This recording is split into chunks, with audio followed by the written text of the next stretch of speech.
ብስሚላህ ራህማን ራሒም።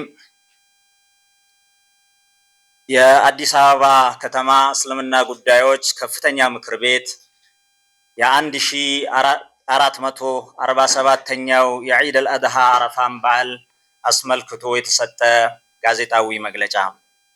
ምስጋና የዓለሙ ሁሉ ፈጣሪ ለሆነው አላህ ሱብሓነሁ ወተዓላ ይገባው። እርሱም ብቻ እናመሰግነዋለን። ነቢዩ ሙሐመድም ሰለላሁ ዐለይሂ ወአሊሂ ወሰለም የአላህ ባሪያና መልእክተኛ መሆናቸውን ለአላህ ፍጹም ታዛዥና መስዋዕት በመሆን የእስልምናን የበላይነት የገለጹ መሆናቸውን እመሰክራለን። የአላህ ሰላትና ሰላም በእርሳቸው በቤተሰቦቻቸውና የአላህን ትእዛዛት መመሪያ አድርገው በተከተሏቸው ባልደረቦቻቸው ላይ ሁሉ ይሁን። የአዲስ አበባ ከተማ እስልምና ጉዳዮች ከፍተኛ ምክር ቤት መላውን የእስልምና እምነት ተከታይ ለአላህ ሱብሓነሁ ወተዓላ ፍጹም ታዛዥነት እምነትና ታላቅ መስዋዕትነት መገለጫ ወደ ሆነው በታላቁ የዙል ሒጃ ወር በ10ኛው ቀን ወደሚከበረው ታላቁ የ1447ኛው ሂጅራ የዒድ አልአድሃ አረፋ በዓል በሰላም በጤናና በደስታ ደረሳችሁ እያለ መልካም ምኞቱን ይገልጻል። ይህ ታላቅ ዕለት የአባታችን የነቢዩላህ ኢብራሂም ዐለይሂ ሰላምና የልጃቸው የነቢዩላህ ኢስማዒል ዐለይሂ ሰላም ታሪካዊና ሃይማኖታዊ መስዋዕትነት በደመቀ ሁኔታ የሚታወስበት ታላቅ የደስታና የተከበረ ቀን ነው። በመሆኑም ምእመኑ ይህንን በዓል ሲያከብር ከአላህ የተሰጠውን ጸጋ እያመሰገነ ከራሱ በላይ ለወንድምና ለእህቶቹ ማሰብን፣ በችግር ውስጥ ያሉትን መደገፍንና ማህበራዊ አንድነትን በተግባር በማሳየት ሊሆን እንደሚገባ ምክር ቤቱ አጥብቆ ያስገነዝባል። የበዓሉ ስግደት ስነ ስርዓት በዋነኝነት በአዲስ አበባ ስታዲየም እንዲሁም በተለያዩ የክፍለ ከተማ መስገጃ ስፍራዎች ላይ በእስላማዊ ስነ ስርዓትና በደመቀ ሁኔታ በሰላም እንዲጠናቀቅ ከከተማችን የጸጥታ አካላት ከበጎ ፈቃደኞችና ከመስተዳድር መዋቅሮች ጋር በመሆን አስፈላጊው ቅድመ ዝግጅት በሙሉ መጠናቀቁን ምክር ቤቱ በታላቅ ደስታ ይገልጻል።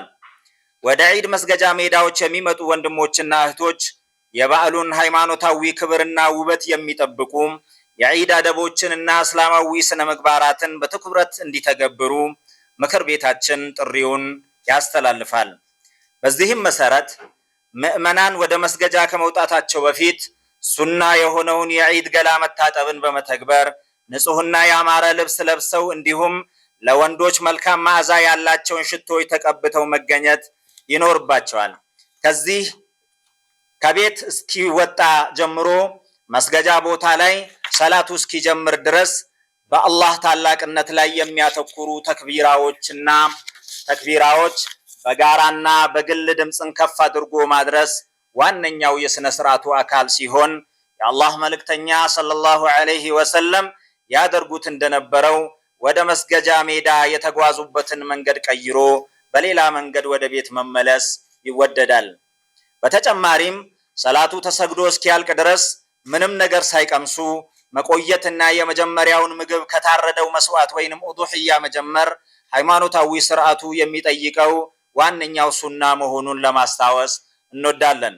የዒድ ሰላትና ስነ ስርዓት ታላቅ የአምልኮ ተግባር በመሆኑም መስገጃ ቦታ ላይ በሚደረስበት ወቅት የበጎ ፈቃደኞችንና የአደራጆችን መመሪያ በአግባቡ በመከተል ሰፍን ወይንም መስመርን ቀጥ አድርጎ መያዝ፣ ሌሎችን አለማጨናነቅና ለደካሞች ለእናቶችና ለአዛውንቶች ቅድሚያ መስጠት ከእያንዳንዱ ሙስሊም የሚጠበቅ የእስልምና የትህትና መገለጫ ነው።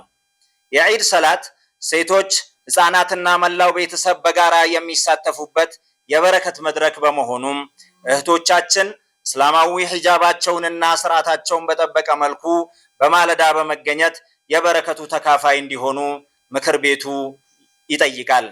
እያንዳንዱ ምዕመን የበዓሉን ስነ ስርዓት በሰላም ለማጠናቀቅ ንቁ የሰላም ዘብ መሆን ያለበትና ማንኛውንም አጠራጣሪ ነገሮች ሲያጋጥሙ ፈጥኖ ለበጎ ፈቃደኞችና ለጸጥታ አካላት ማሳወቅ ይኖርበታል። የዒድ አልአድሃ አረፋ በዓል ዋነኛ መገለጫ የሆነው የኡዱህያ ወይንም የመስዋዕት እርድ በሸሪዓው የተቀመጠለትን የእድሜ የጤንነትና የንብረት ባለቤትነት መስፈርቶች ያሟላ መሆን እንዳለበት ምክር ቤቱ ያሳስባል።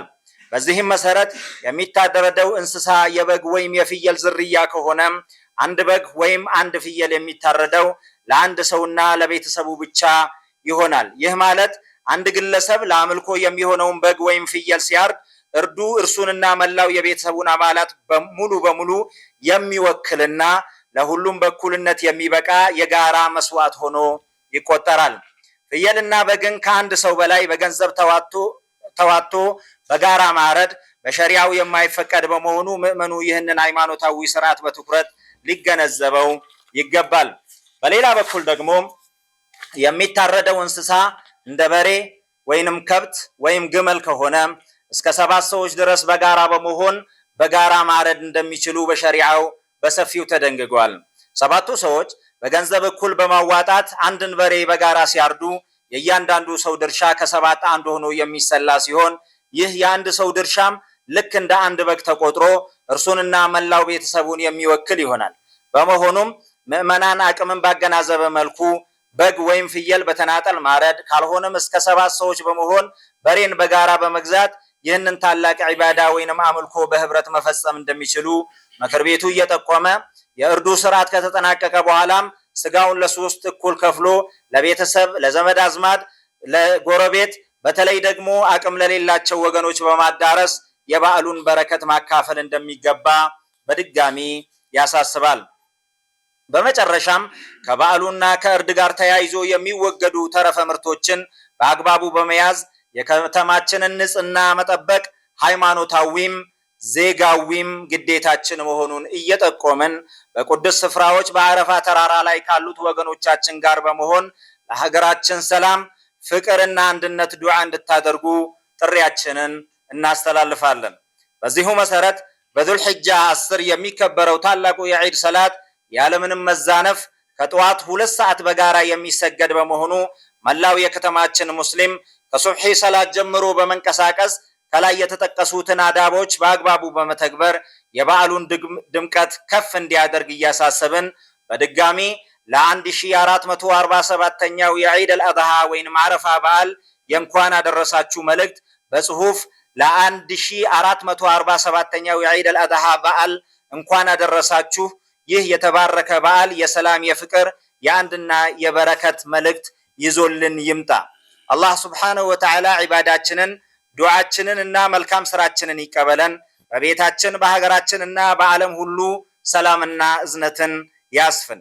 በመጨረሻም 1447ኛው የዒድ አልአድሃ በዓል እንዲያዘጋጅ በምክር ቤቱ የተቋቋመው አብይ ኮሚቴ የሰላት ስነ ስርዓቱ እስላማዊ አዳቡን ጠብቆ በሰላም ተጀምሮ እንዲጠናቀቅ የሚያቀርባቸውን መመሪያዎች ወደ ሰላቱ ስፍራ የሚመጡ ምዕመናን እንዲያከብሩ እናሳስባለን።